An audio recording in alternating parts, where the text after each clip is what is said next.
ઓમ શ્રી ગણેશાય નમઃ. જય શ્રી કૃષ્ણ મિત્રો. આજે આપણે સાંભળીશું હનુમાનજીની કથા અને શનિદેવની કથા. બોલો બજરંગ બલીની જય. મિત્રો, વિડીયો સારો લાગે તો લાઈક અને શેર કરજો. આ ચેનલને સબસ્ક્રાઈબ જરૂર કરી દેજો અને આ કથા બીજાને પણ શેર કરજો, જેથી આવી સરસ મજાની ભગવાનની કથા બીજાને આપણા થકી સાંભળવા મળે અને આપણને પુણ્ય ફળ મળે. બોલો બજરંગ બલીની જય, હનુમાનજીની જય. એક ડોસીમાની આ વાર્તા છે. એક ડોસીમાં રોજ હનુમાનજીના મંદિરે જતા હતા. એ ચૂરમાનો લાડવો અને એક રોટલી લઈને મંદિરે રોજ આવે અને હનુમાનજીને એમ કહે કે કાંધે સોટી લાલ લંગોટી.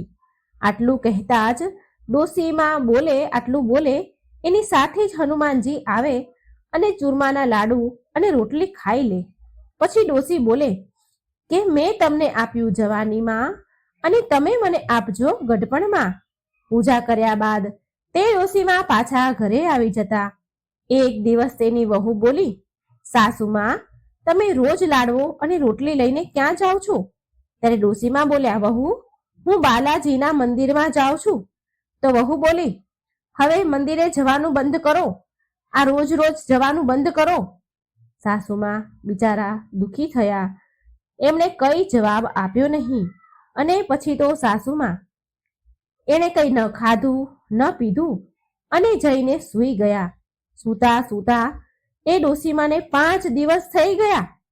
એક દિવસ તો હનુમાનજી એના સપનામાં આવ્યા અને બોલ્યા કે તમે મને આપ્યું જવાનીમાં, હું તમને આપું છું ગઢપણમાં. ત્યારે ડોસીમાં કહે છે, આજે તો તમે મને આપી રહ્યા છો, પણ રોજ કોણ આપશે? આટલું કહી હનુમાનજી બોલ્યા કે હું રોજ આપીશ. આ સાંભળીને ડોસીમાં તો ખુશ થઈ ગયા અને ચૂરમાનો લાડવો ખાઈ લીધો. આ બાજુ ડોસીમાની વહુ પાસે હવે કંઈ પણ વધ્યું ન હતું. કામ ધંધામાં ખોટ થવા લાગી. એક દિવસ વહુએ વિચાર્યું કે ચાલ તો ખરી, હું સાસુમાને જોઈ આવું તો ખરી. 7 દિવસ થઈ ગયા છે, મેં તો સાસુમાને જમવાનું પણ નથી આપ્યું. તો તે ડોસી બરાબર જામી છે, તંદુરસ્ત થઈ ગઈ છે, બરાબર શરીર થયું છે એનું. એટલે એ એની સાસુ પાસે ગઈ અને બોલી કે મેં તો તમને જમવાનું પણ નથી આપ્યું 7 દિવસથી, તમે શું ખાવ છો? તો ડોસીમાં બોલ્યા કે વહુ, મને તો હનુમાનજી મીઠા મીઠા લાડવા અને રોટલી આપી જાય છે, હું એ જ ખાઉં છું. આ સાંભળીને વહુ તો હેરાન રહી ગઈ અને સાસુમાના પગમાં પડી ગઈ અને બોલી, માફી માંગી અને કહે છે, માજી, અમે તો તમારા ભાગ્યનું જ ખાઈએ છીએ.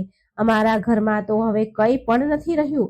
અન્ન ધન બધું સમાપ્ત થઈ ગયું છે. હવે તમે પાછા ઘરે આવો અને તમારું ઘર સંભાળો. પછીથી ડોસીમાં એમના ઘરે ગયા અને પછીથી રોજ ડોસીમાં મંદિરે જઈને હનુમાનજીને લાડુ અને રોટલી લઈને જતા અને ભોગ ધરાવતા. અને પછી એનું ઘર ઘણું અન્ન ધનથી ભરાઈ ગયું. હનુમાનજીની કૃપા થઈ. હે હનુમાનજી, જેવી કૃપા તમે ડોસીમાં પર કરી એવી કૃપા તમારા બધા ભક્ત પર કરજો. આ કથા સાંભળનાર, વાંચનાર, આ વિડીયો જોનાર બધા ઉપર તમારી કૃપા વરસાવજો. જય હનુમાન દાદા. હવે આપણે મિત્રો સાંભળીશું શનિદેવ અને હનુમાનજીની કથા. જય શનિદેવ, જય હનુમાન. મિત્રો, આપણે બધા જ જાણીએ છીએ કે શનિદેવને ન્યાયના દેવતા માનવામાં આવે છે. સૂર્યપુત્ર શનિદેવને ખુશ કરવા માટે આપણે બહુ બધા ઉપાયો કરતા હોઈએ છીએ. શનિદેવની દશાથી બચવા માટે એવું માનવામાં આવે છે કે શનિદેવના પ્રકોપથી વ્યક્તિના ખરાબ દિવસ આવવાના શરૂ થઈ જાય છે. પણ શું તમે જાણો છો કે શનિદેવ હનુમાનજીના ભક્તોને ક્યારેય હેરાન નથી કરતા? હવે આના પાછળનું કારણ શું છે એ હું તમને કહું છું. જ્યારે રાવણના પુત્ર મેઘનાથનો જન્મ થયો હતો એ સમયે આકાશમાં શનિદેવનો બહુ પ્રભાવ હતો અને શનિદેવના આ પ્રભાવના કારણે મેઘનાથના અમર થવાનો યોગ તો ખતમ જ થઈ ગયો હતો. આ વાત જાણીને રાવણને ખૂબ ક્રોધ આવ્યો. રાવણ બહુ મોટો યોગી હતો. ક્રોધમાં આવેલ રાવણે તેના યોગના બળ દ્વારા શનિદેવને લંકામાં કેદ કરી લીધા. ત્રેતા યુગમાં જ્યારે માં સીતાને શ્રી રામ દ્વારા મોકલેલ વીંટી આપવા માટે હનુમાનજી લંકા આવ્યા તો તેમણે શનિદેવને એક કેદીના રૂપમાં કેદ થયેલા જોયા.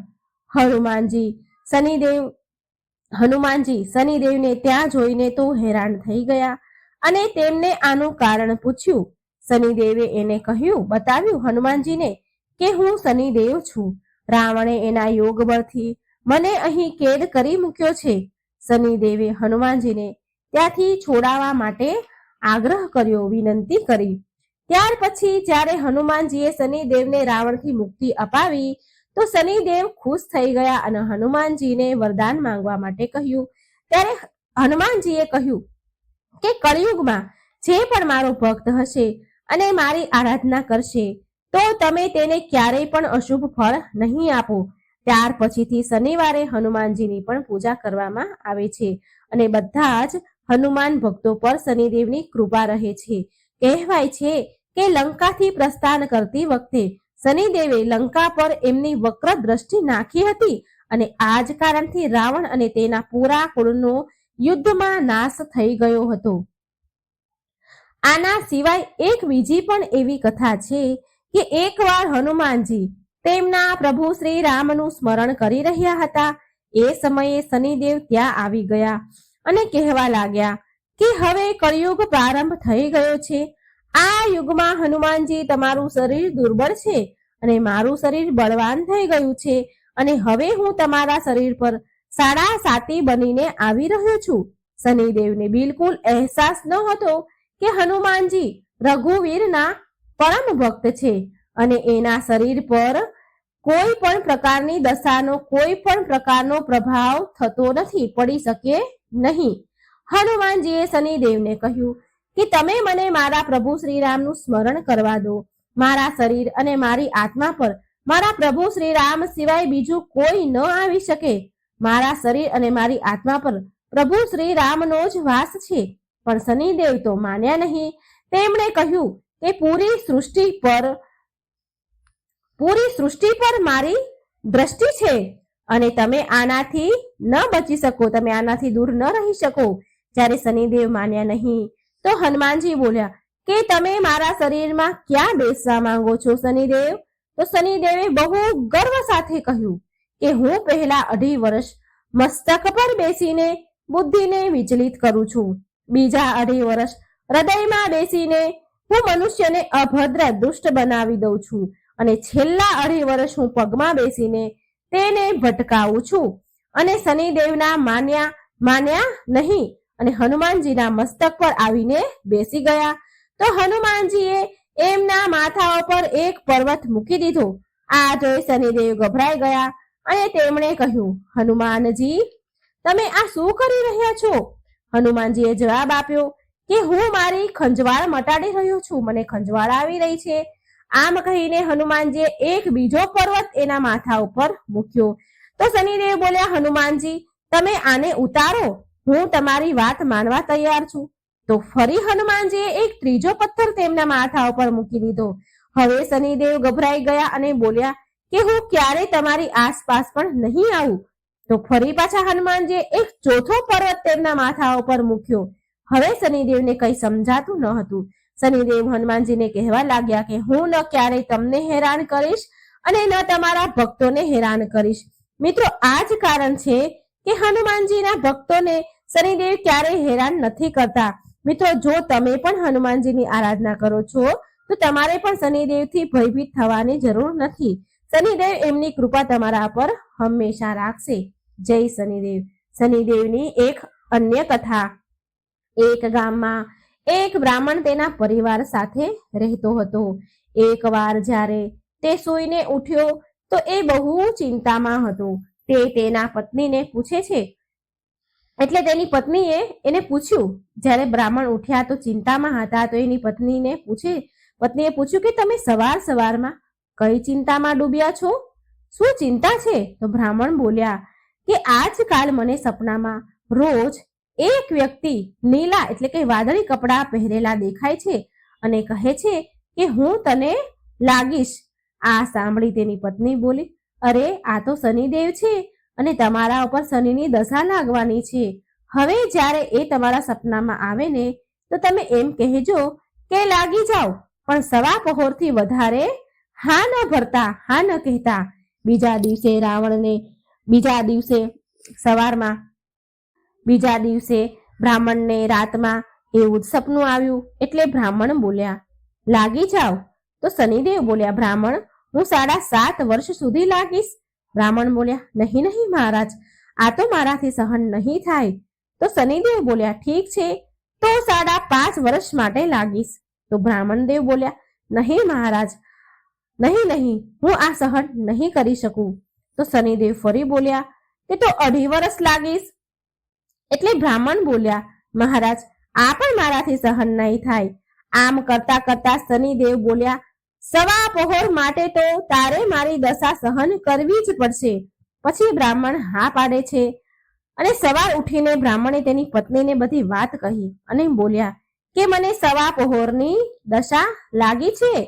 તું મને સોનાના 2 સિક્કા આપી દે. હું જંગલમાં જઈશ, ત્યાં બેસી અને પૂજા પાઠ કરીશ અને સમય પૂરો થવા પર પાછો આવી જઈશ. તું ઘરે જ રહેજે. બાળકોને પણ બહાર ન જવા દેતી, કોઈની સાથે ઝઘડો પણ ન કરતી. આમ કહી બ્રાહ્મણ જંગલમાં ચાલ્યા ગયા. ત્યાં પૂજા પાઠ કરવા લાગ્યા.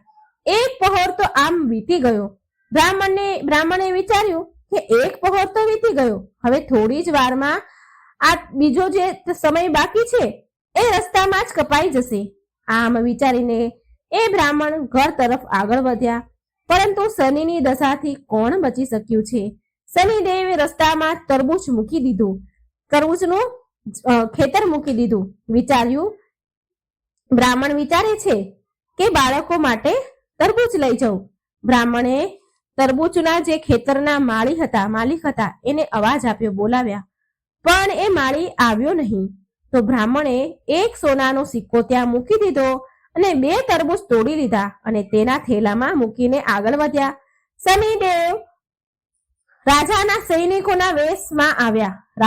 રાજાના સૈનિકોનો વેશ ધર્યો અને આવ્યા અને બોલ્યા, બ્રાહ્મણ, આ તારા થેલામાં શું છે? બ્રાહ્મણ બોલ્યા કે તરબૂચ છે. તરબૂચ તોડીને લાવ્યો છું મારા છોકરાઓ માટે. સૈનિક બોલ્યા, ખોલીને બતાવો. જેવા બ્રાહ્મણ થેલો ખોલે છે કે તરબૂચની જગ્યાએ રાજાના છોકરાના માથા દેખાયા. એ સૈનિકો બ્રાહ્મણને પકડીને રાજા પાસે લઈ ગયા અને કહ્યું કે આ બ્રાહ્મણે તમારા બંને પુત્રને મારી નાખ્યા છે. આ થેલામાં એમના માથા છે. રાજાના તો હોશ ઉડી ગયા. રાજા બોલ્યા, આ બ્રાહ્મણને ફાંસી પર લટકાવી દો. બ્રાહ્મણને ફાંસી દેવાની તૈયારી થવા લાગી. તો બ્રાહ્મણ બોલ્યા કે મારે પૂજા પાઠ મને કરી લેવા દો, પછી તમે મને ફાંસીએ ચડાવી દેજો. આ મારી છેલ્લી અંતિમ ઈચ્છા છે. રાજા બોલ્યા, ઠીક છે, એમને પૂજા કરવા દો. હવે બ્રાહ્મણની દશાનો જે થોડો સમય બાકી વધ્યો હતો એ પૂજા પાઠમાં પૂરો થઈ ગયો. એટલામાં રાજાના બંને છોકરા શિકાર રમવા ગયા હતા, તો એ રમીને પાછા આવી ગયા અને એને જોઈને રાજા તો હેરાન થઈ ગયા. એમણે વિચાર્યું કે આ શું, મારા છોકરા તો જીવતા છે. રાજાએ બ્રાહ્મણની ફાંસી રોકી દીધી અને બોલ્યા કે બ્રાહ્મણ, તમે આ શું જાદુ ટોના કર્યું છે? બ્રાહ્મણ બોલ્યા, મહારાજ, મેં કોઈ જાદુ નથી કર્યું. આ તો મારા ઉપર શનિની દશા લાગી હતી અને આ જ કારણથી, આ જ પરિણામથી આવું બધું મારી સાથે બન્યું. આ બધું એનું જ પરિણામ છે.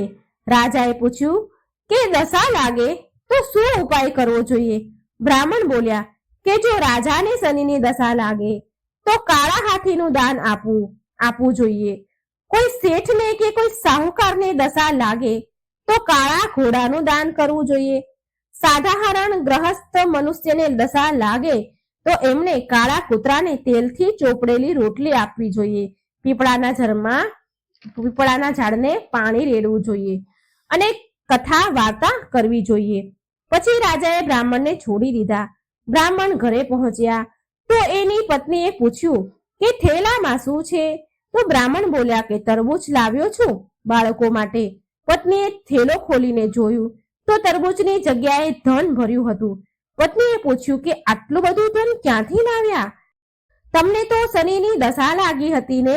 બ્રાહ્મણ બોલ્યા, જ્યારે દશા લાગી હતી તો તરબૂચની જગ્યાએ રાજાના દીકરાના માથા થઈ ગયા હતા અને ફાંસી પર ચડવાની તૈયારી થઈ હતી.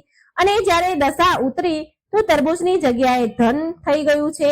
તરબૂચ ધનમાં ફરી ગયા છે. હે શનિ મહારાજ, જેવી દશા બ્રાહ્મણની દશા લાગી હતી ત્યારે થઈ હતી એવી દશા કોઈના ઉપર ન કરતા, અને જેવી દશા બ્રાહ્મણની દશા ઉતરી ત્યારે થઈ હતી એવી કૃપા બધા ઉપર કરજો. બોલો શનિ મહારાજની જય.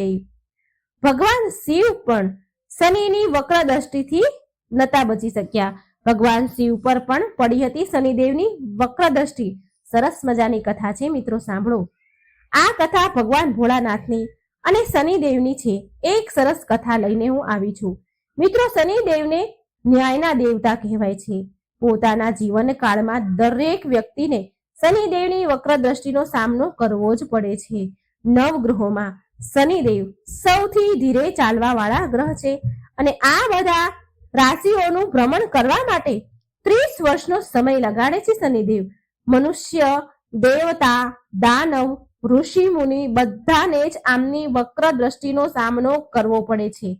ત્યાં સુધી કે એકવાર ભગવાન શિવને પણ શનિદેવની વક્ર દ્રષ્ટિનો સામનો કરવો પડ્યો હતો. એક કથા અનુસાર શનિદેવ ભગવાન શંકરના ઘરે કૈલાસ પર્વત પર પહોંચ્યા અને શનિદેવે ભોળાનાથને પ્રણામ કર્યા. ભોળાનાથ બોલ્યા, બોલો શનિદેવ, કેવી રીતે અહીં આવવાનું થયું? તો શનિદેવ બોલ્યા, સમયના ચક્ર અનુસાર કાલે મારી વક્ર દ્રષ્ટિ તમારા ઉપર પડવાની છે, એટલે કે કાલે હું તમારી રાશિમાં ભ્રમણ કરીશ. શનિદેવની વાત સાંભળીને ભોળાનાથ હેરાન થયા અને પૂછ્યું કે શનિ, તમે ક્યાં સુધી મારી રાશિ પર રહેશો? ત્યારે શનિદેવ બોલ્યા, પ્રભુ, સવા પહોર સુધી તમારી દ્રષ્ટિ તમારા પર મારી દ્રષ્ટિ રહે. સવા પહોર સુધી મારી દ્રષ્ટિ તમારા ઉપર રહેશે. આમ કહી શનિદેવ ભોળાનાથને પ્રણામ કરી અને ચાલ્યા ગયા. હવે મહાદેવ મૂંઝાયા. વિચાર કરવા લાગ્યા કે મારે શનિની વક્ર દ્રષ્ટિથી બચવું પડશે. જો મારા ઉપર શનિની વક્ર દ્રષ્ટિ પડશે તો દેવો શું વિચારશે? મહાદેવ એક યોજના બનાવે છે કે કાલે સવારે હું શનિના આવતા પહેલા જ કૈલાસ છોડીને મૃત્યુલોક પર ચાલ્યો જઈશ અને કંઈક એવું કરીશ કે શનિની વક્ર દ્રષ્ટિથી હું બચી જઈશ. બીજા જ દિવસે ભગવાન ભોળાનાથ મૃત્યુલોકમાં ધરતી પર પહોંચ્યા અને એક હાથીનું રૂપ ધારણ કરી લીધું. હાથીના રૂપમાં મહાદેવને આખો દિવસ રહેવું પડ્યું. આમ તેમ ભટકતા ભટકતા એમણે જ્યારે એક નગરમાં પ્રવેશ કર્યો તો લોકો ડરવા લાગ્યા, ગભરાવા લાગ્યા અને હાથીને ભગાડવા લાગ્યા. હાથીના રૂપમાં જ એમને જળ અને અન્ન વધુ ભોજન ગ્રહણ કરવું પડ્યું. દિવસ ઢળ્યો. મહાદેવ વિચારે છે કે ચાલો, આજે તો દિવસ પૂરો થઈ ગયો, વીતી ગયો. હું શનિની વક્ર દ્રષ્ટિથી બચી ગયો છું. હવે તો કૈલાસ પર પાછો ચાલ્યો છું. પછી મહાદેવ હાથીનું રૂપ બદલી તેમના અસલ રૂપમાં આવી ગયા અને કૈલાસ પહોંચતા જોયું કે શનિદેવ પહેલાથી જ ત્યાં હાજર હતા. શનિદેવ મહાદેવને જોતા જ પ્રણામ કરે છે. એમને જોઈને ભોળાનાથ હસ્યા અને બોલ્યા, જોયું શનિદેવ, હું તમારી વક્ર દ્રષ્ટિથી બચી ગયો ને? તમે તમારી વક્ર દ્રષ્ટિ મારા ઉપર ન નાખી શક્યા ને? મહાદેવની વાત સાંભળી શનિદેવ બોલ્યા કે હે પ્રભુ, મારી વક્ર દ્રષ્ટિથી ન દેવ બચી શક્યા છે, ના મનુષ્ય બચી શક્યા છે, ન દાનવ બચી શક્યા છે અને ના તમે પણ બચી શક્યા છો. મહાદેવ તો હેરાન થઈ ગયા સાંભળી અને બોલ્યા, કેવી રીતે શનિદેવ?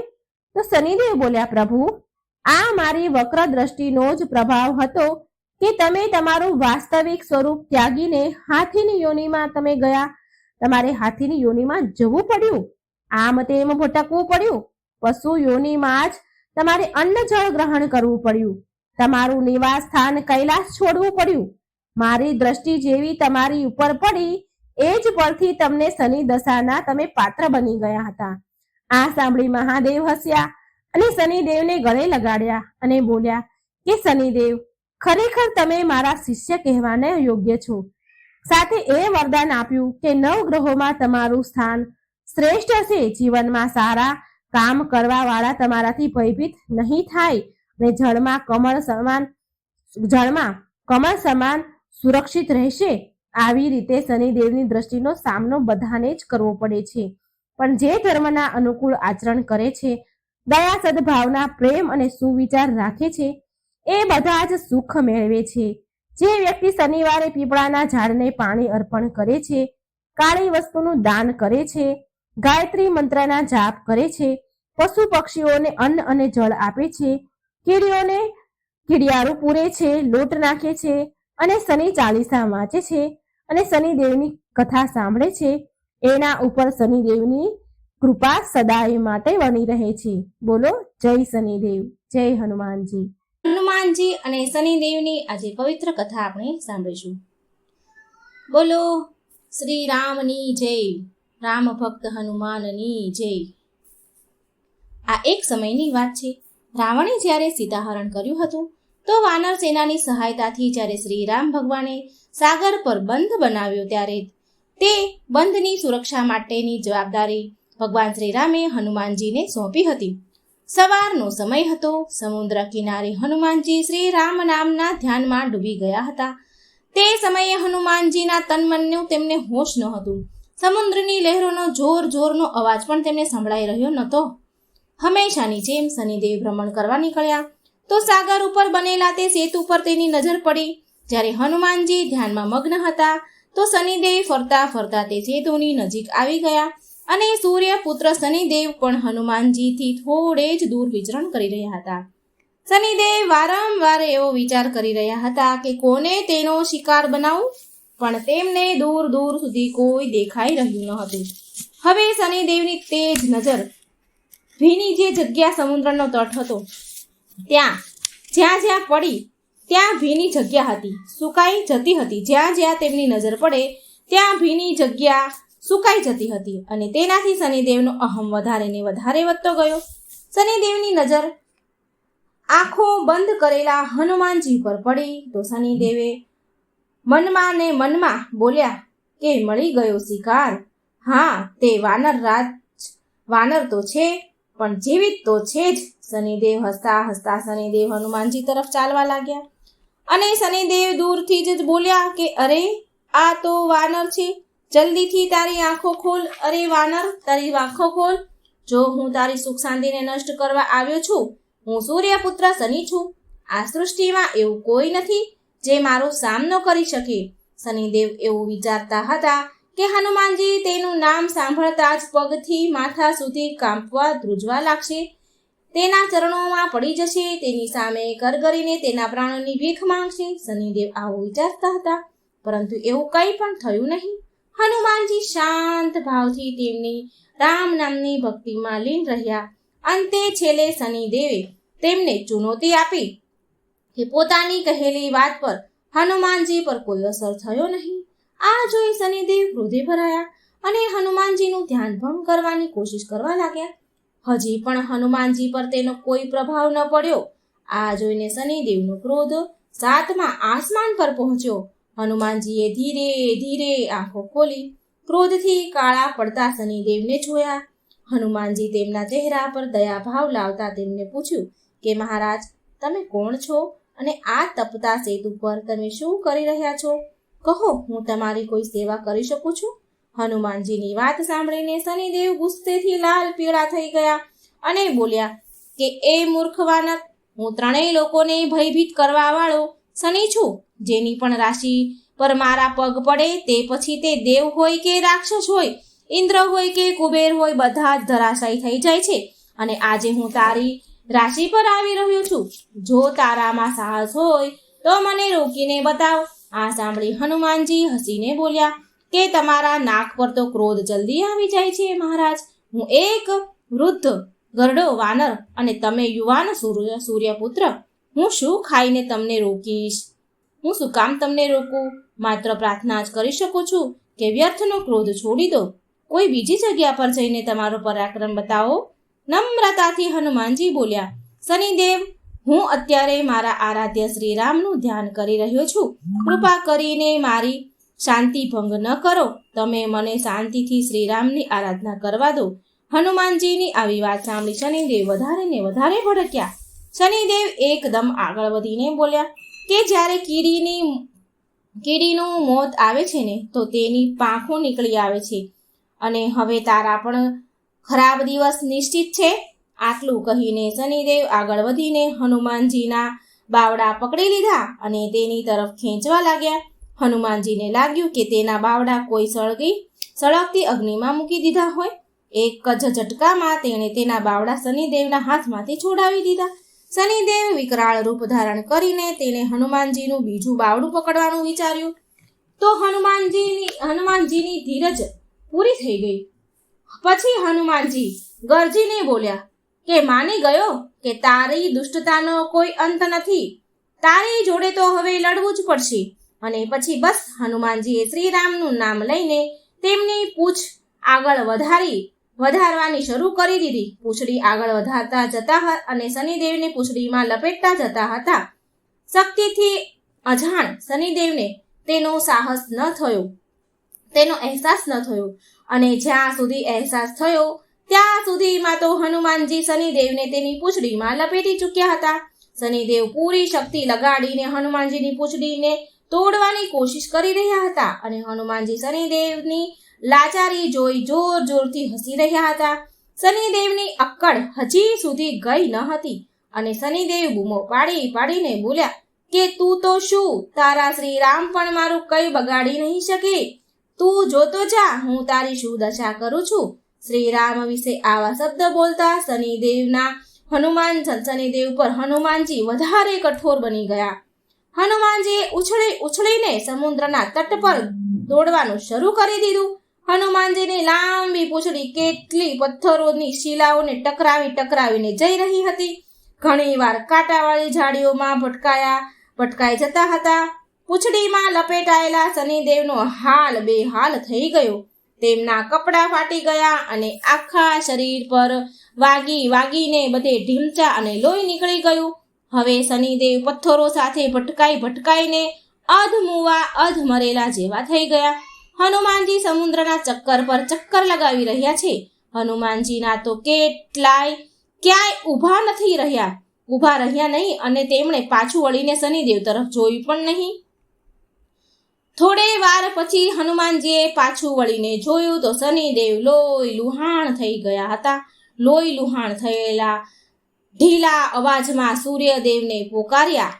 મનમાં ને મનમાં કેટલાય દેવી દેવતાઓને સ્મરણ કરવા લાગ્યા શનિદેવ, પણ ક્યાંયથી તેને સહાયતા મળી નહીં. અને મળે પણ કેવી રીતે? શનિદેવે ક્યારેય કોઈનું ભલું કર્યું હોય તો ને કોઈ તેની તરફથી બોલે ને કે મદદ કરે ને. ત્યારે શનિદેવને તેની ભૂલનો પછતાવો થયો કે તેમણે હનુમાનજીને ચુનૌતી આપીને બહુ મોટી ભૂલ કરી દીધી છે. અંતે નરમ અવાજમાં શનિદેવ હનુમાનજીને પોકારતા બોલ્યા કે દયા કરો વાનરરાજ, મને મારા કર્યાનું ફળ મળી ગયું છે. મારા પ્રાણ ન લો. હું વચન આપું છું કે ભવિષ્યમાં હું તમારી છાયાથી પણ દૂર રહીશ.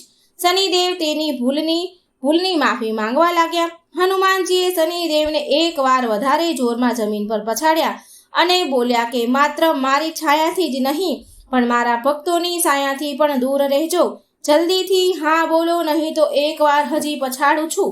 શનિદેવ ફફડતા બોલ્યા ઠીક છે વાનરરાજ હનુમાનજી, તમારા ભક્તો તો શું, પણ જેના મોઢામાંથી તમારું નામ પણ નીકળશે ને તો હું તેની પાસે પણ નહીં ભટકું. મહેરબાની કરીને મને છોડી દો. શનિદેવની વાત સાંભળીને હનુમાનજીનો ક્રોધ શાંત થઈ ગયો. હનુમાનજીએ શનિદેવ ફરતી વીંટાયેલી પૂંછડી હટાવી લીધી. હનુમાનજીએ તેને છોડી દીધા અને બોલ્યા કે જાઓ, મેં તમને મુક્ત કરી દીધા છે. શનિદેવ લોથપોથ થઈને સમુદ્રના તટ પર નીચે પડી ગયા. પછી તે હનુમાનજીના પગ પકડીને બોલ્યા, તમે મને છોડીને મારા ઉપર મોટી કૃપા કરી છે અને હવે એક કૃપા બીજી કરો. હનુમાનજી બોલ્યા કે કૃપા તો પ્રભુ શ્રી રામ કરશે. અને તો પણ બોલ્યા કે શું જોઈએ? શ્રી રામની ભક્તિને છોડીને જે માંગશો તે બધું જ આપીશ. શનિદેવ નરમ અવાજમાં બોલ્યા કે શરીર પર લાગવા માટે બહુ બધું લાગ્યું છે તો એના માટે થોડું તેલ આપી દો એટલે મારા ઘા રૂજાઈ શકે. શનિદેવના અંગમાં ભયંકર પીડા થઈ રહી હતી. આ જોઈ હનુમાનજીએ શનિદેવ પર દયા કરી. હનુમાનજીને દયા આવી એટલે હનુમાનજી પાસે તેલ ક્યાં હતું કે તે શનિદેવને આપે. હનુમાનજીએ સામે એક ગામ વસતું હતું તે વસ્તીમાંથી જ્યાં લોકો રહેતા હતા ત્યાંથી તેલ લઈ આવ્યા અને શનિદેવને આપ્યું અને તેલ આપીને કહ્યું કે લો, આ તેલ લગાવી લો, તમારી પીડા દૂર થશે. આનાથી હનુમાનજીએ શનિદેવને આખા તેલથી પલાળી દીધા અને કહેવાય છે કે તે દિવસથી શનિદેવને તેલ અર્પણ કરવામાં આવે છે. શનિદેવ પર જે તેલ ચડાવે છે તેના પર શનિદેવ પ્રસન્ન થાય છે અને શનિદેવ હનુમાનજીના ભક્તોને આજ લગી હેરાન નથી કરતા. તો મિત્રો, આ સરસ મજાની શનિદેવ અને હનુમાનજીની કથા હતી. મિત્રો, વિડીયો સારો લાગે તો લાઈક કરજો, શેર કરજો અને ભગવાનની કથાઓ સાંભળવા માટે આ ચેનલને સબસ્ક્રાઇબ જરૂર કરજો. બોલો જય શ્રી રામ ભક્ત હનુમાનની જય. શનિદેવ કેમ કાળા છે? કોણે તોડ્યો હતો શનિદેવનો પગ? પીપળાના ઝાડમાં જળ ચડાવવાથી શનિદેવનો સંબંધ શું છે?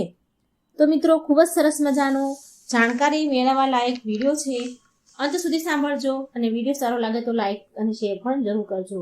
આ રહસ્યની વાત શનિદેવની લગભગ જ કોઈ જાણતું હશે, બાકી નહીં જાણતું હોય તો આ વિડીયોને બને એટલો વધારે ને વધારે શેર કરજો અને આ ચેનલને મિત્રો સબસ્ક્રાઇબ કરવાનું ભૂલશો નહીં, કારણ કે આમાં હું રહસ્યમય વિડીયો, ભગવાનની પુરાણોની કથાઓ, વાર્તાઓ લઈને આવું છું જે ખૂબ જ પવિત્ર છે, આપણા પાપોને ભસ્મ કરનારી અને આપણો ઉદ્ધાર કરનારી કથાઓ છે ભગવાનની.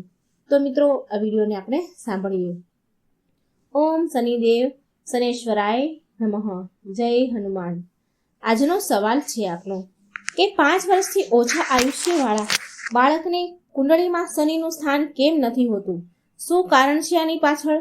અને સવાલ નંબર 2, પ્રશ્ન 2, બધા જ દેવતા એકથી એક સુંદર છે, તો પછી શનિદેવ રાક્ષસો કરતાં પણ વધારે કાળા અને કદરૂપા કેમ છે? ત્રીજો પ્રશ્ન છે કે પીપળાના જળમાં પાણી ચડાવવાથી અને પીપળાના ઝાડને શનિ સાથે શું સંબંધ છે? આ ત્રણેય પ્રશ્નનો આપણે ઉત્તર જાણીશું. મિત્રો, વિનંતી છે, વિડીયોને વધારે ને વધારે શેર કરજો, લાઈક કરજો અને હજી સુધી જો તમે ચેનલ સબસ્ક્રાઇબ નથી કરી તો એકવાર ચેનલને સબસ્ક્રાઇબ જરૂર કરી દો. શનિદેવ પણ અન્ય ગ્રહોની જેમ ગ્રહ માત્ર છે અને એ ગ્રહના માલિક શનિદેવ છે, જે સૂર્યપુત્ર છે. શનિની સાડાસાતી અને મહાદશાથી બધા જ લોકો ગભરાય છે, પરંતુ એ જરૂરી નથી કે શનિ માત્ર નુકસાન જ કરે. એ ઘણીવાર કુંડળીમાં બહુ બધા ફાયદા પણ કરાવે છે. શનિ કુંડળી અનુસાર લાભ અને હાનિ આપે છે. હાનિકારક યોગમાં વ્યક્તિ સાચી રીતે ઉપાય કરે તો શનિદેવનું કંઈ બગાડી શકતા નથી, એનો કોઈ દુષ્પ્રભાવ પડતો નથી. તમને ખબર છે, શનિદેવ માત્ર 2 લોકોથી જ ડરે છે, અને એ કયા 2 લોકો છે? તો મિત્રો જાણો કે એમાંથી પહેલા છે સંકટ મોચન હનુમાન અને બીજા જે વ્યક્તિ શાકાહારી છે, સદાચારી છે અને રોજ સૂર્ય ઉદય થતા પહેલા પીપળાના ઝાડમાં પાણી ચડાવે તો શનિદેવ એને કોઈ નુકસાન પહોંચાડતા નથી. મિત્રો, તમે લોકોએ લગભગ બ્રહ્મ ઋષિ દધીચી વિશે સાંભળ્યું હશે. તેમના હાડકાને દેવતાઓને તેમણે દાન કરી દીધા હતા. દેવતાઓએ દાનમાં માંગ્યા હતા, માટે એમણે દાન કરી દીધા હતા અને તેમણે લોક કલ્યાણ માટે તેમના ચામડાને ગાયો પાસે ચટાડીને તેના જીવતા હાડકા દાન કરી દીધા હતા, જેનાથી ઇન્દ્રનું વ્રજ નામનું અસ્ત્ર બન્યું અને જેનાથી દૈત્યોનો સંહાર થયો અને પૃથ્વી પરથી પાપ ઓછું થયું. દેવતાઓમાં ખાસ કરીને તો ઇન્દ્રદેવ સૌથી વધારે સ્વાર્થી છે. તેમણે મહર્ષિ પાસેથી દાન માંગ્યું, એમની અંતિમ ઈચ્છા પૂછી. ઇન્દ્રદેવે ઋષિ દધીચીની અંતિમ ઈચ્છા પૂછી તો દધીચી ઋષિ બોલ્યા કે હું તો હંમેશા પ્રભુની તપસ્યા જ કરતો રહ્યો છું, માટે ક્યારેય કોઈ તીર્થમાં સ્નાન નથી કર્યું, કોઈ તીર્થોમાં કોઈ યાત્રા નથી કરી, માટે મારી અંતિમ ઈચ્છા છે કે હું મર્યા પહેલા તીર્થોમાં સ્નાન કરી લઉં, બધા જ તીર્થયાત્રામાં સ્નાન કરું.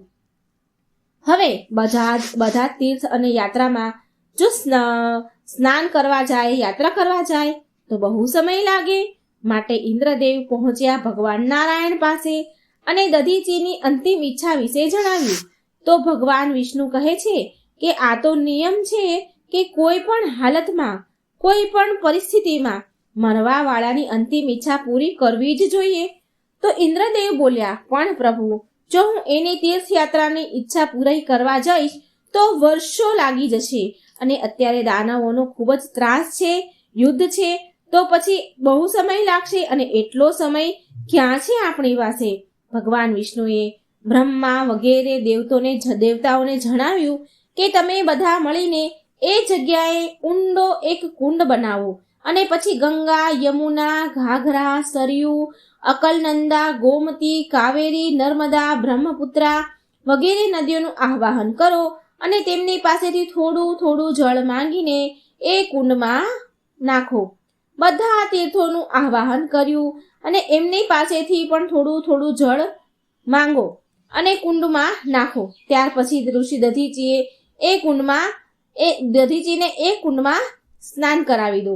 આગળ વધીને તમારું કાર્ય પછી કરો. અને એ કુંડમાં પણ આજે ઉત્તર પ્રદેશના સીતાપુર જિલ્લામાં સ્થિત છે. પછી ઇન્દ્રદેવે અને બીજા બધાએ દેવે બધી તીર્થોનું, બધી નદીઓનું આવાહન કર્યું, અને એના પાસેથી થોડું થોડું પાણી માંગીને એ કુંડમાં નાખ્યું. અને આજે પણ એ કુંડ ઉત્તર પ્રદેશના સીતાપુર જિલ્લામાં સ્થિત છે. કુંડનું નામ દધીચી કુંડ, મિશ્રિત કુંડ બની ગયું. એટલે કે હવે વિશ્વના બધા તીર્થોનું મિશ્રિત જળ વાળું તીર્થ હજી સુધી આ સ્થાન પર દરેક વર્ષે લોકો ત્યાં પરિક્રમા ત્યાં કરવા માટે આવે છે. હાલની ઘડી એ સ્થાન ત્યાં છે. પછી બ્રહ્મ ઋષિ દધીચીએ પ્રાણાયામ દ્વારા તેમની આત્માને બ્રહ્માંડમાં ચડાવી દીધી, અને દેવતાઓએ તેમના શરીરથી માંસ હટાવીને હાડકાં નીકાળીને હથિયાર બનાવી લીધા. ભગવાન વિષ્ણુની યુક્તિથી ઇન્દ્રનું કામ તો થઈ ગયું. દધીચીની મૃત્યુ બાદ તેમના માંસ, પિંડ વગેરેના અંતિમ સંસ્કાર થઈ રહ્યા હતા.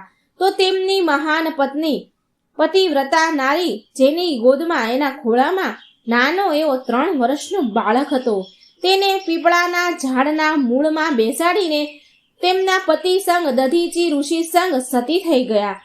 સ્વાર્થી દેવતાઓએ એ નાનું એવું બાળક, નાનો એવો જીવ, એ બાળકને સામે ન જોયું, ન વિચાર્યું કે આ અનાથ બાળકનું થશે શું. મહર્ષિ દધીચીની પત્ની એના પતિનો વિયોગ સહન ન કરી શક્યા, માટે તેના 3 વર્ષના બાળકને પીપળાના વૃક્ષના થડમાં મૂકીને અગ્નિમાં કૂદી ગયા, સતી થઈ ગયા, લોક કલ્યાણ માટે. પરંતુ પીપળાના થડમાં બેઠેલો એ નાનો એવો 3 વર્ષનો બાળક ભૂખ તરસથી તડપીને બૂમો પાડતો હતો, રડતો હતો, ચીસો પાડવા લાગ્યો.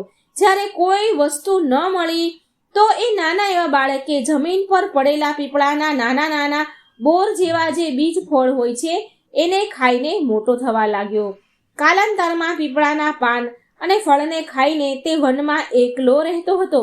પીપળાના મૂળમાં, થડમાં એ નાનો એવો ખાડો બની ગયો હતો, તે જ તેનું ઘર બની ગયું. અને એક ગૌ માતા હતા જે એના વાછરડાને દૂધ પીવડાવતા, થોડું દૂધ બચાવતા, અને એ બાળકને ત્યાં પીપળાના ઝાડ પાસે આવીને તેનું દૂધ પીવડાવતા હતા. અને આવી રીતે એનું જીવન સુરક્ષિત રહ્યું. એ મોટો થાય છે. એક દિવસ દેવ ઋષિ નારદજી ત્યાંથી નીકળી રહ્યા હતા.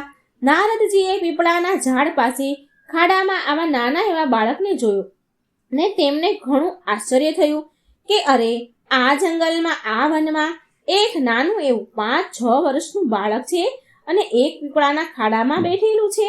નારદજીનું મન તો વ્યાકુળ થયું, માન્યું નહીં, અને ત્યાં પહોંચ્યા જ્યાં બાળક હતું. બાળકને પૂછે છે કે બાળક તું કોણ છે? પણ બાળક તો હજી બોલતા બહુ શીખ્યો ન હતો, જેવું તેવું બોલતો હતો. કાલી ઘેલી ભાષામાં થોડું ઘણું બોલ્યો તો બોલે છે કે હું કોણ છું એ મને નથી ખબર. નારદજી કહે છે તારા જનેતા કોણ છે? તારા માતા પિતા કોણ છે? બાળક બોલ્યો તેની ભાષામાં, કાલી ઘેલી ભાષામાં થોડું ઘણું બોલ્યો કે મારે પણ જાણવું છે કે કોણ છે મારા માતા પિતા. એવું તો અહીં કોઈ છે જ નહીં, હું કોનો બાળક છું? પછી નારદજીએ તેના તપોબળથી ધ્યાન કરીને જોયું તો તેમને બધું સામે દેખાઈ ગયું. પછી નારદ મુનિએ આશ્ચર્યચકિત થઈ ગયા અને કહ્યું એ બાળકને કે તું તો મહાન દાની, મહાપ્રસિદ્ધ તપસ્વી દધીચી ઋષિના પુત્ર છો. તારા પિતાના હાડકાના વજ્ર બનાવીને દેવતાઓએ અસુરો ઉપર વિજય મેળવ્યો હતો. એ પણ કહ્યું કે તારા પિતા દધીચીની અકાળ મૃત્યુ થઈ ગયું છે, બાળક બોલે છે કે હે ઋષિવર, હે દેવર્ષિ, મારા પિતાની અકાળ મૃત્યુનું કારણ શું હતું? નારદજી બોલ્યા કે તમારા પિતા પર શનિ દેવની મહાદશા હતી.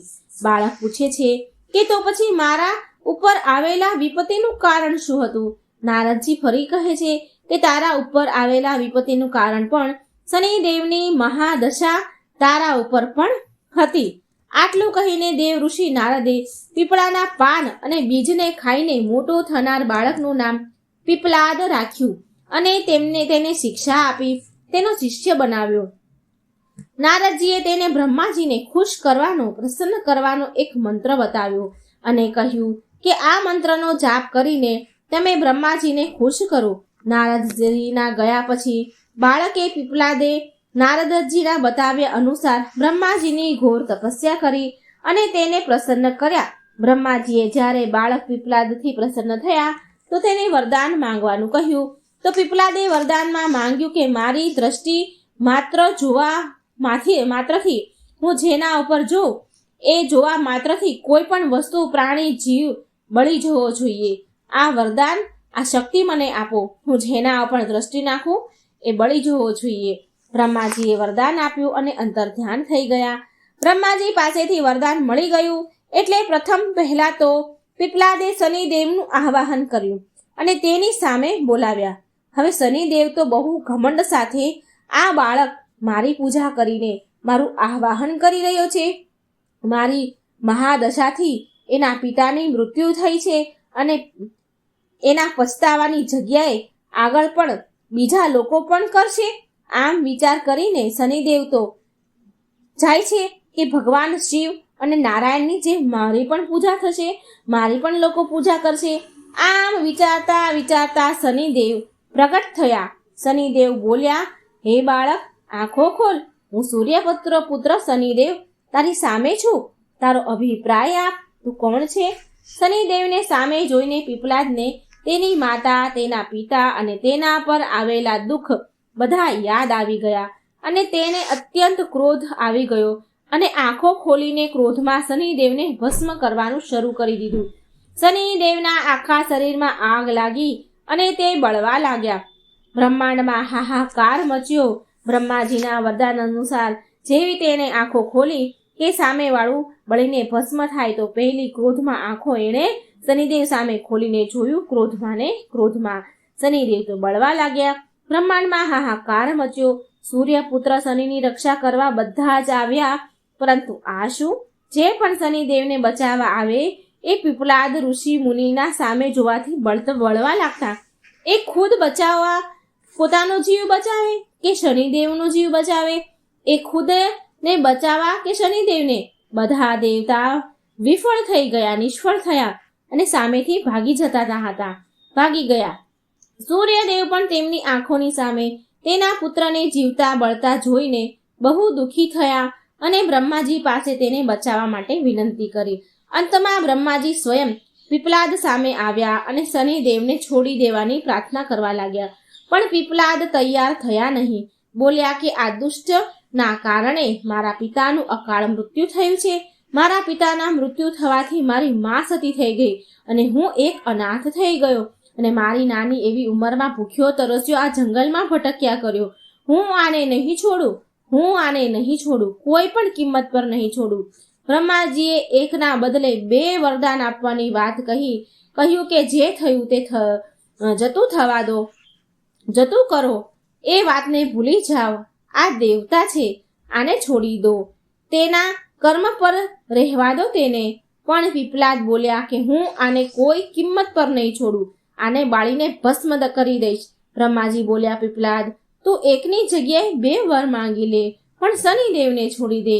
આટલી વિનંતી કર્યા બાદ બ્રહ્માજી પર પીપલાદને દયા આવી અને પીપલાદ બોલ્યા, ઠીક છે, તમે મને 2 વરદાન આપો, હું આનો જીવ બચાવી લઈશ, હું એને છોડી દઈશ. બ્રહ્માજી પાસેથી ક્યાં 2 વરદાન માંગ્યા પીપલાદે? તો પીપલાદ ઋષિએ છતાં પણ લોક કલ્યાણ માટે, લોકનું સારું થાય એ માટે વરદાન માંગ્યું. અને આ જ ઋષિઓનો સ્વભાવ હોય છે કે બીજાનું ભલું કરવું.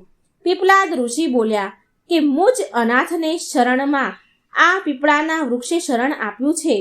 મને આ પીપળાના વૃક્ષે મોટો કર્યો છે. એના વૃક્ષના પાન, એના ફળ ખાઈને હું મોટો થયું છું અને મને અહીંયા શરણ મળી હતી. માટે જે પણ વ્યક્તિ સૂર્યોદય પહેલા પીપળાના વૃક્ષને જળ અર્પણ કરશે એના ઉપર શનિની મહાદશાની કોઈ અસર ન થવી જોઈએ. બ્રહ્માજી બોલ્યા, તથાસ્તુ.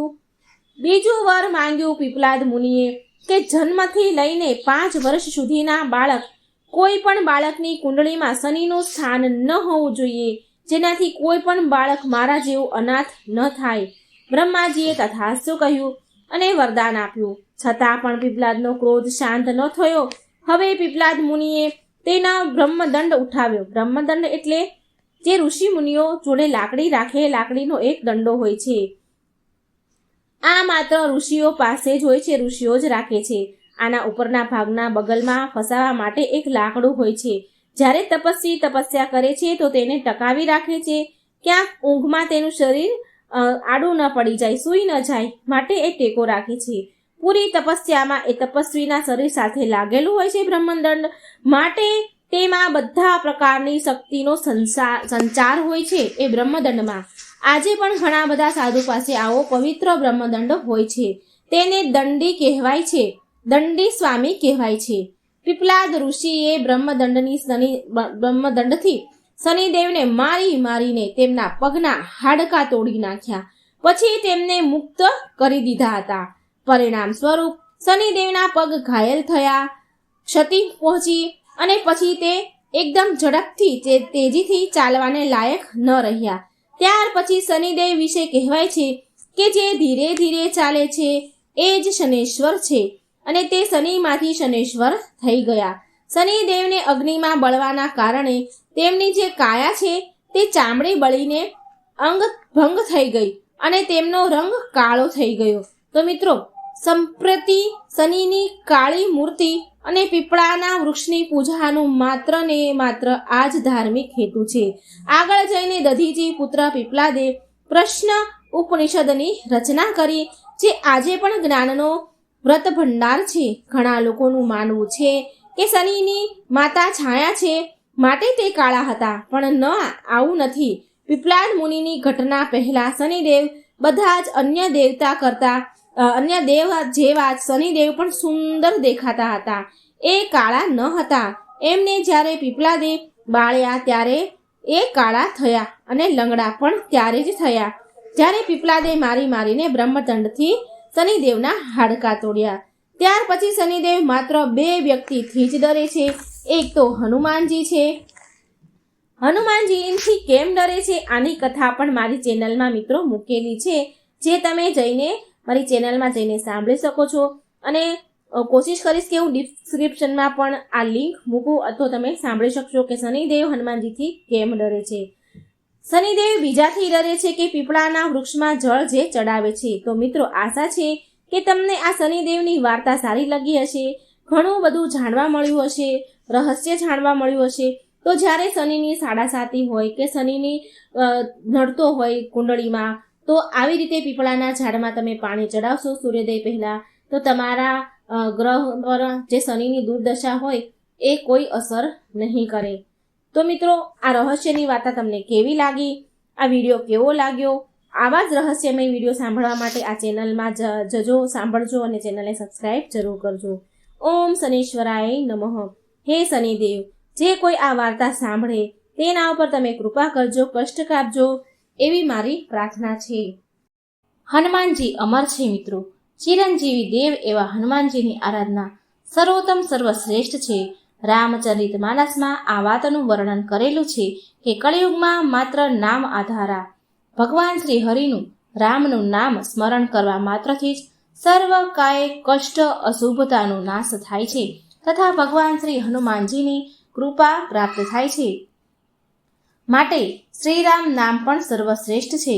કળિયુગમાં હનુમાનજીનો પ્રભાવ અતિશય છે. અતિશય પ્રભાવશાળી દેવતા છે હનુમાનજી, અને હનુમાનજીનું સ્મરણ કરવા માત્રથી જ સર્વ કામ બની જાય છે, સર્વ દુઃખ નષ્ટ પામે છે, સર્વ વિઘ્ન ટળે છે, આધિ વ્યાધિ ઉપાધિમાંથી મુક્તિ પ્રાપ્ત થાય છે.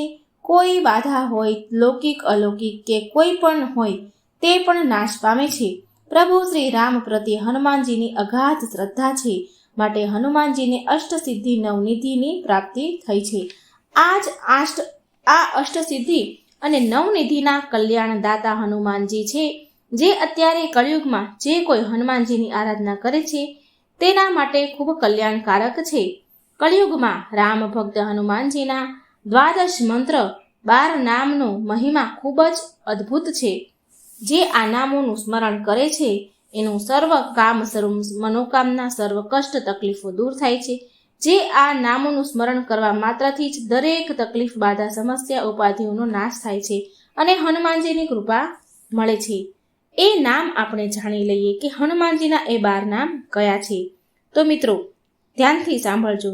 પહેલું નામ છે હનુમાનજી, બીજું નામ છે અંજની સુત, ત્રીજું નામ છે વાયુપુત્ર, ચોથું નામ છે મહાબલ, પાંચમું નામ છે રામેષ્ઠ, છઠ્ઠું નામ છે ફાલ્ગુન સખા, સાતમું નામ છે પિંગાક્ષ, આઠમું નામ છે અમિત વિક્રમ, નવમું નામ છે ઉદ્ધવ ત્રિક્રમણ, 10મું નામ છે લક્ષ્મણ પ્રાણદાતા, 11મું નામ છે સીતા શોક વિનાશક, 12મું નામ છે દશગ્રીવ દર્પહા.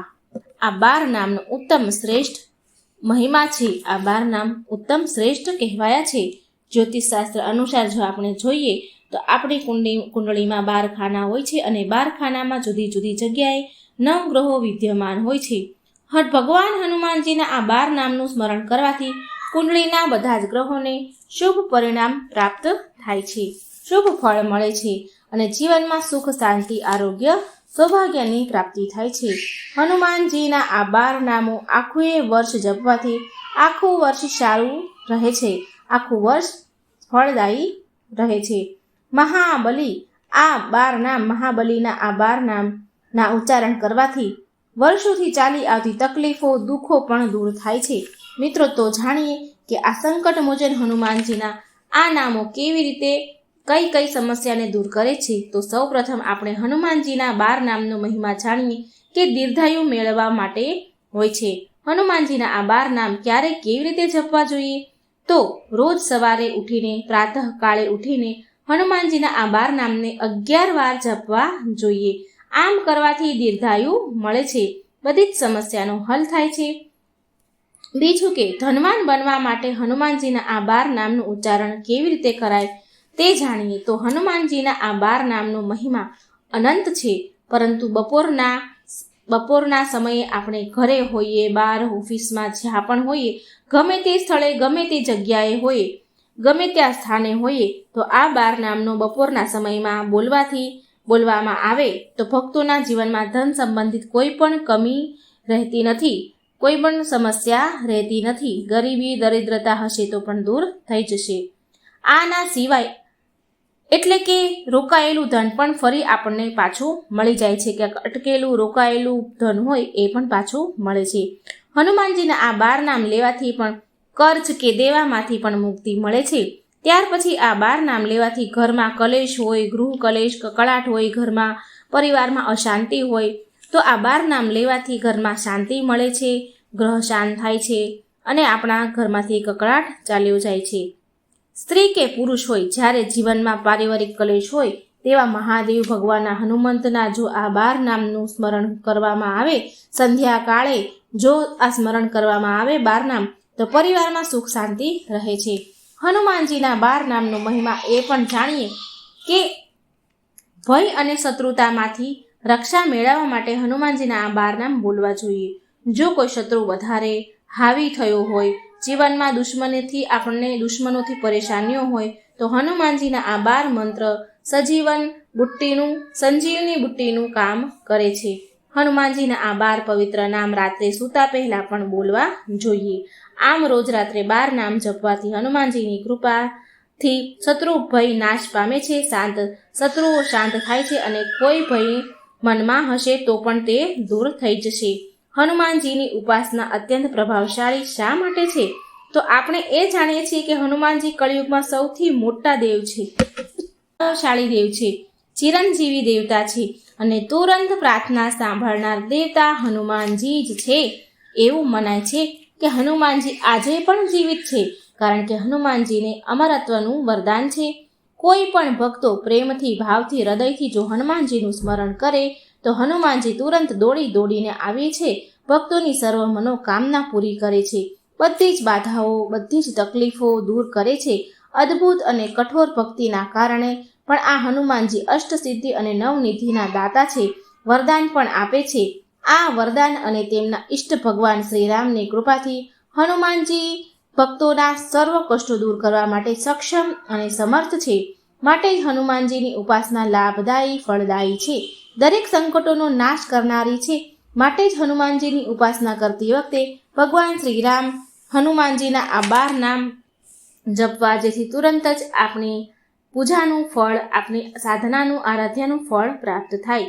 સવારે, પ્રાતઃકાળે, સાંજે કે રાત્રે સૂતી વખતે અથવા નવા કોઈ કામની શરૂઆત કરતી વખતે, યાત્રા શરૂ કરતી વખતે, કોઈ સારું મંગલ કામ કરતી વખતે, ક્યાંય સારું કામ કરવા જતા પહેલા જો આ ભગવાન શ્રી પવન પુત્ર હનુમાનના 12 નામનો જપ કરવામાં આવે તો ખૂબ જ લાભ થશે. તમારું કામ પૂરું થશે, કોઈ વિઘ્ન વગર પૂરું થશે. જીવનમાં બધા જ કાર્ય સિદ્ધ થશે.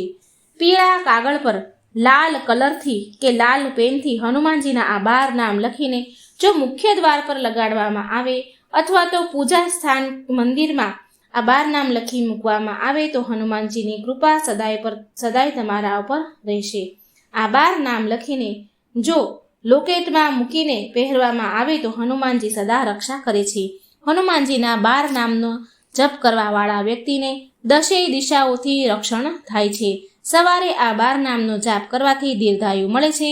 બપોરના સમયે આ 12 નામ લેવાથી ધનવાન બનવાય છે. રાત્રિના સમયે આ 12 નામ જપવાથી શત્રુથી રક્ષા મળે છે અને શત્રુઓ શાંત થાય છે. મનોકામના પૂર્તિ માટે હનુમાનજીના આ 12 નામ 9 વાર જપવામાં આવે તો દરેક મનોકામના પૂરી થાય છે. પણ મિત્રો, એક વાત ધ્યાનમાં રાખવી કે મનોકામના, આપણી જે મનોકામના હોય છે એમાં કોઈનું ખરાબ ન થવું જોઈએ, કોઈનું અહિત ન હોવું જોઈએ. આપણા ઘરની સુખ શાંતિ અને સમૃદ્ધિ માટે આ 12 નામ જપવા જોઈએ. મિત્રો, આ હતો હનુમાનજીના 12 નામના મહિમા. આજે આપણે હનુમાન અષ્ટકનો પાઠ કરીશું સરળ ભાષામાં. હનુમાન અષ્ટક તો આમ તો સંસ્કૃત ભાષામાં દોહા સ્વરૂપે આવે છે, પણ એ આપણને ઘણીવાર એના શબ્દો સમજ નથી આવતા, કારણ કે એ સંસ્કૃત ભાષામાં હોય છે. તો બધા લોકોને આ સમજ ન આવે તો એના માટે આપણે હનુમાન અષ્ટકનો પાઠ સરળ ભાષામાં, ગુજરાતીમાં સમજાય તેવી રીતે આપણે સાંભળીશું. આજના વિડીયોમાં આપણે હનુમાન અષ્ટકનો પાઠ સાંભળવાના છીએ. એટલે કે સંકટ મોચન હનુમાનજીને અષ્ટકનો પાઠ કરવાનો છે. સંકટ મોચન એટલે કે જે બધી જ મુશ્કેલીઓને દૂર કરે છે. હનુમાનજીને પ્રાર્થના કરવાથી બધી જ મુશ્કેલીઓ દૂર થાય છે. તે ભક્તોના શત્રુઓનો નાશ કરે છે અને હનુમાનજી નવગ્રહોની ખરાબ અસરમાંથી પણ આપણને બચાવે છે. હનુમાનજી આગળ તો 9 ગ્રહ પાણી ભરે. સંકટ મોચન હનુમાનજી અષ્ટક સંત તુલસીદાસે લખેલી છે, જેનાથી હનુમાનજી ખૂબ જ પ્રસન્ન થાય છે. આ હનુમાનજીના અષ્ટકમાં આ 8 શ્લોક આવેલા છે, જેમાંથી હનુમાનજી તેમની સમસ્ત શક્તિનો ઉપયોગ દુઃખ દૂર કરવા માટે કરે છે. તેનું આ હનુમાનજીના અષ્ટકમાં અદ્ભુત વર્ણન કરવામાં આવ્યું છે. કહેવાય છે કે આ હનુમાનજી અષ્ટકનો જે કોઈ પાઠ કરે છે તેના તમામ ભય દૂર થાય છે અને તે બધા જ સંકટોમાંથી છૂટી જાય છે. આથી સૌ લોકોએ નિત્ય હનુમાનજી અષ્ટકનો પાઠ કરવો જ જરૂર જોઈએ. જો રોજ ન થાય તો શનિવારે તો જરૂર પાઠ કરવો જ જોઈએ. તો ચાલો આપણે સૌ સાંભળીએ હનુમાન અષ્ટકનો સરળ ભાષામાં પાઠ. બોલો હનુમાનજીની જય, બોલો બજરંગબલીની જય. સંકટ મોચન હનુમાષ્ટક. હે હનુમાનજી, તમે બાળક હતા ત્યારે તમે સૂર્યને પાકું ફળ માનીને પોતાના મુખમાં ગળી લીધો હતો, જેનાથી 3 લોકમાં અંધકાર છવાઈ ગયો. એનાથી જગતભરમાં વિપત્તિ છવાઈ ગઈ અને આ સંકટને કોઈ પણ દૂર કરી શક્યું નહીં.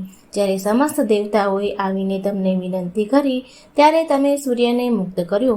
આવી રીતે જગત પર આવેલું સંકટ દૂર થયું. હે કપી હનુમાનજી, સંસારમાં એવું કોણ છે જે તમારું સંકટ મોચન નામ નથી જાણતું? પોતાના જ અગ્રજ બાલીના ભયથી મહારાજ સુગ્રીવ કિષ્કિંધા પર્વત ઉપર રહેતા હતા. જ્યારે પ્રભુ શ્રી રામ બંધુ લક્ષ્મણ સાથે ત્યાંથી જઈ રહ્યા હતા ત્યારે એમણે તમને એમની ભાળ લેવા મોકલ્યા. તમે બ્રાહ્મણનું રૂપ ધારણ કરી શ્રી રામચંદ્રજી સાથે મુલાકાત કરી અને તેમને પોતાની સાથે લઈ આવ્યા, જેનાથી તમે સુગ્રીવના કષ્ટનું નિવારણ કર્યું. હે હનુમાનજી, સંસારમાં એવું કોણ છે જે તમારું સંકટ મોચન નામ નથી જાણતું? મહારાજા સુગ્રીવે અંગદ સાથે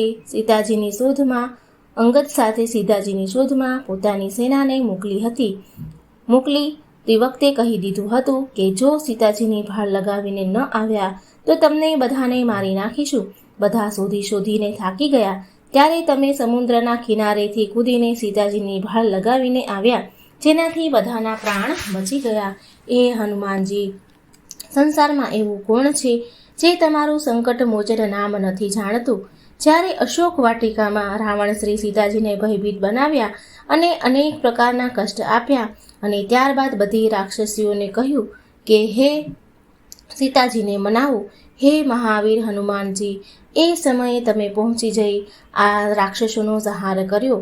સીતાજીએ સ્વયં પોતાને ભસ્મ કરવા માટે અશોક વૃક્ષથી અગ્નિ માંગ્યો ત્યારે તમે એ વૃક્ષ ઉપરથી શ્રી રામચંદ્રની વીંટી એમના ખોળામાં નાખી, જેનાથી સીતાજીની ચિંતા દૂર થઈ. હે હનુમાનજી, સંસારમાં એવું કોણ છે જે તમારું સંકટ મોચન નામ નથી જાણતું? રાવણના પુત્ર મેઘનાથે બાણ માર્યું જે લક્ષ્મણની છાતી ઉપર વાગ્યું અને જેના કારણે લક્ષ્મણજી મૂર્છિત થઈ ગયા અને એમના પ્રાણ સંકટમાં આવી ગયા. ત્યારે તમે જ સુષેણ વેદને ઘર સહિત ઉઠાવી લાવ્યા અને દ્રોણાચલ પર્વત સહિત સંજીવની બુટી લઈ આવ્યા હતા અને જેનાથી લક્ષ્મણજીના પ્રાણ બચી ગયા હતા. હે હનુમાનજી, સંસારમાં એવું કોણ છે જે તમારું સંકટ મોચન નામ નથી જાણતું? રાવણે ઘોર યુદ્ધ કરી શ્રી રામ અને લક્ષ્મણ સહિત બધા મોટા યોદ્ધાઓને નાગપાશમાં બાંધી દીધા. ત્યારે શ્રી રઘુનાથ સહિત આખા દળમાં એવો ભય છવાઈ ગયો કે આ તો ઘણું ભારે સંકટ આવી પડ્યું છે. ત્યારે એ સમયે હે હનુમાનજી, તમે ગરુડજીને લાવી નાગપાશમાં બંધનો કપાવી નાખ્યા હતા, જેનાથી સંકટ દૂર થયું. હે હનુમાનજી, સંસારમાં એવું કોણ છે જે તમારું સંકટ મોચન નામ નથી જાણતું?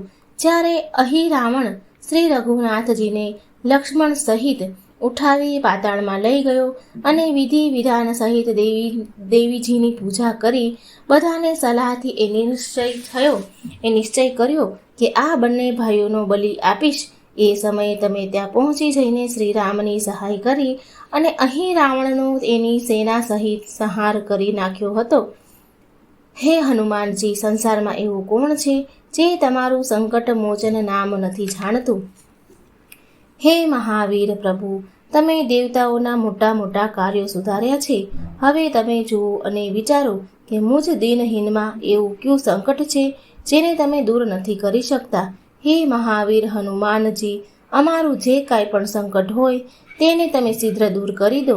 હે હનુમાનજી, સંસારમાં એવું કોણ છે જે તમને નથી જાણતું, જે તમારું નામ નથી જાણતું? તો મિત્રો, આ હતો હનુમાન અષ્ટક. મિત્રો, તમે પણ સાંભળજો, બીજાને પણ સંભળાવજો અને પુણ્યના ભાગીદાર બનજો. વિડીયો સારો લાગે તો લાઈક શેર જરૂર કરજો. કોમેન્ટ બોક્સમાં ભગવાનનું નામ જરૂર લખજો. બોલો જય શ્રી હનુમાન.